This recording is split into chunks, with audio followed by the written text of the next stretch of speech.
జగన్మోహన్ రెడ్డి గారిని ఆయన చెల్లెలు సూటిగా ప్రశ్నిస్తుంది. జగన్మోహన్ రెడ్డి గారు సమాధానం చెప్పాలి. అసలు రాజశేఖర రెడ్డి బిడ్డను రాజకీయాల్లోకి తీసుకొచ్చింది ఎవరు? జగన్మోహన్ రెడ్డి గారు అరెస్ట్ అయితే 19 మంది ఎమ్మెల్యేలు బై ఎలక్షన్లు వస్తే నేను ప్రచారం చేయాలి అని అడిగింది మీరు కాదా? మీరు జైలుకు వెళ్తే చంద్రబాబు గారు ఒక పక్క పాదయాత్ర చేస్తున్నారు, ఆయన గ్రాఫ్ పెరుగుతుంది అని పాదయాత్ర చేయమనింది మీరు కాదా? మీరు ఎప్పుడు ఏ అవసరం ఉంటే ఆ అవసరానికి సమైక్య ఆంధ్ర కోసం అయితేనేమి, లేకపోతే తెలంగాణలో ఓదార్పు యాత్ర అయితేనేమి, లేకపోతే బాయ్ బాయ్ బాబు క్యాంపెయిన్ అయితేనేమి, ఇలాంటిది ఎప్పుడు మీకు ఏ అవసరం ఉంటే ఆ అవసరానికి పనికొచ్చింది నేను కాదా? ఈ అవసరాలన్నిటికీ మీ రాజకీయాల కోసం నన్ను మీరు రాజకీయాలకు తెచ్చిన మాట వాస్తవం కాదా? నిజంగానే నాకు రాజకీయ కాంక్ష ఉంటే నేను పాదయాత్ర చేసినప్పుడు మీరు జైల్లో ఉన్నారు. మొత్తం పార్టీ నా చుట్టూనే ర్యాలీ అయింది. నాకే గనక రాజకీయ కాంక్ష ఉంటే వైఎస్ఆర్సీపీ పార్టీని నేను హైజాక్ చేసేదాన్ని కాదా? ప్రతి సభలో ప్రతి అడుగులో జగనన్న కోసం జగనన్న వస్తాడు, జగనన్న మేలు చేస్తాడు, రాజశేఖర రెడ్డి గారి రాజ్యం తెస్తాడు అని కాలికి బలపం కట్టుకుని తిరిగిన దాన్ని నేను కాదా?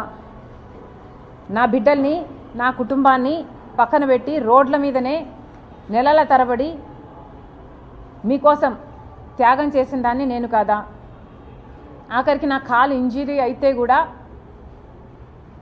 అతి వేగంగా ఫిజియోథెరపీ చేసి మళ్ళీ వెంటనే చేయాలి అని తాపత్రపడి చేసింది మీకోసం నేను కాదా? మరి నేను ఇన్ని త్యాగాలు చేసినా కూడా నాకు రాజకీయ కాంక్ష ఉంది అని మీరు అంటున్నారే, నాకే గనక రాజకీయ కాంక్ష ఉంటే నేను పొందాలనుకున్న పదవి పోస్టు మీ పార్టీలో నేను మొండిగానైనా పొందగలను. వివేకానంద రెడ్డి గారి లాంటి వాళ్ళు నాకు అండగా నిలబడడానికి నన్నే ఎంపీని చెయ్యాలి అన్ని ఎంతోమంది మీ పార్టీలోనే ప్రయత్నించిన వాళ్ళు కూడా ఉన్నారు. వాళ్ళందరి అండా చూసుకొని నేను ఏ రోజైనా మీకు రిబెల్ చేశానా? నాకు రాజకీయ కాంక్ష కానీ డబ్బు కాంక్ష కానీ ఉంది అని మీ మనస్సాక్షిలో మీరు నిజంగానే నమ్ముతున్నారా?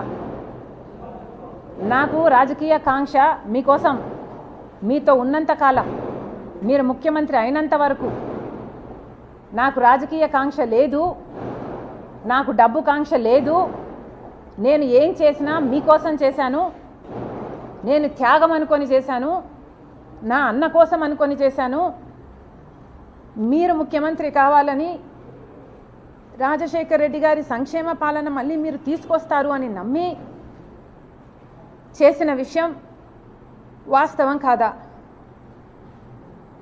మన ఇద్దరము నమ్మే బైబిల్ మీద ఒట్టేసి నేను చెప్పగలను, నాకు రాజకీయ కాంక్ష కానీ డబ్బు కాంక్ష కానీ ఏ ఇతర ఆశ లేకుండా, ఆశించకుండా ఏ ఒక్క రోజైనా మిమ్మల్ని ఒక పదవి కానీ ఒక పోస్ట్ కానీ నేను అడగకుండా మీకోసం చేశాను, ఇది నిజం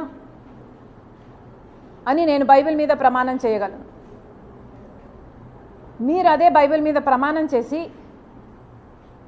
నేను మిమ్మల్ని ఈ పోస్ట్ అడిగానని కానీ ఈ పదవి అని అడిగానని కానీ మీరు ప్రమాణం చేయగలరా? నాకు రాజకీయ కాంక్ష ఉంది అని కానీ డబ్బు కాంక్ష ఉంది అని కానీ మీరు రుజువు చేయగలరా? అసలు మనిషి మంచితనాన్ని గుర్తించడం రాజశేఖర రెడ్డి గారి దగ్గర నుంచి మీకు ఎందుకు రాలేదు? ఏదైనా ఒక లావాదేవీ కోసం, ఏదైనా ఒక లాభం కోసం ఆలోచన చేసే మనిషి కాదు రాజశేఖర రెడ్డి గారు. ఆయన బిడ్డను నేను. ఆయన హృదయానికి దగ్గరగా ఆయన మాటలు వింటూ, ఆయన హృదయంలో హృదయంగా పెరిగిందాన్ని నేను. ఆయన ఆశయాల కోసం ఆయన ఏ రకంగా అయితే త్యాగం చేసే మనసు ఆయనకుందో ఆ రకంగానే నేను కూడా ఆలోచన చేయాలి, ఆ రకంగానే మీకు నేను సహాయపడాలి, అంత నిస్వార్థంగా మీకోసం నేను త్యాగం చేశాను, మీకోసం నేను నిలబడటం జరిగింది. ఎంత బహిరంగంగా రాజకీయ కాంక్ష వల్ల నెపోటిజం అంటున్నారే,